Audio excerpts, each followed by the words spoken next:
Hey everybody. So today I want to share with you something interesting I came up with by accident. Thankfully, I didn't have to invest a lot of money into this, like I generally do with trying to come up with something. So this is for all you folks that are using composites and using composite instruments actually. So majority of us that I know about that do composite really like this little instrument right here, the Optrosculpt pad. And the thing with these pads is that they're created for intraoral use. So these pads are one-time use for intraoral, or for if you're doing it in a lab, you can get quite a few uses out of it.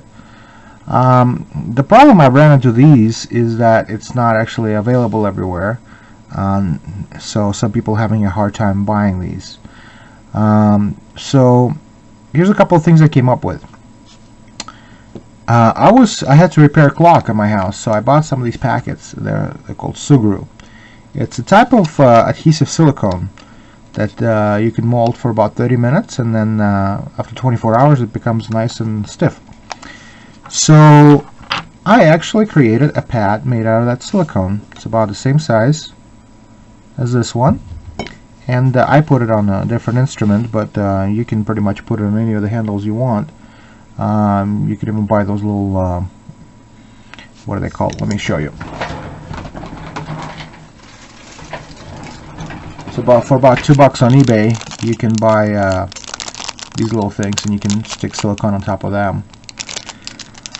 But I tested it out, and I'm getting fairly good results with it. If you look, it's not peeling the composite. It's not sticking to composite. I'm getting really good adaptation with it. But that's only part of the thing. My major issue was always texturing, and I try to come up with different instruments, different things that I could do to texture things. So I been experimenting, and I've done some stuff with silicone in the past, and I've done some things with thermoplastics in the past. But this time around, what I did is I took one of these pads and I added some of that Sugru stuff to the top of it, and then I textured it with just a. You can pretty much texture with everything. On this specific one, I used just a silicone tip, and I just kind of texture things on top of it and let it set up. So what I can do now is I can go back when I'm doing on my when I'm working on my gingival cases. I can go and place my gingival composite and just use this to texture it. I'm getting a really nice and subtle texture with this.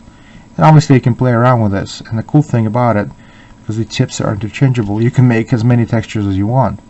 You can even make separate instruments without the tips, just for texture, like I did here. That creates a really nice and subtle stippling, which you can smooth out even more if you need to. So for something like this, I think this is a really good substitute, or actually an instrument maker. And I checked, it's available on Amazon, it's available on eBay, it's available on AliExpress under a different name a little bit, but this kind of tells me that you can buy this thing worldwide and pretty much do whatever you want with it. So hopefully this will help you folks out, and good luck and have fun.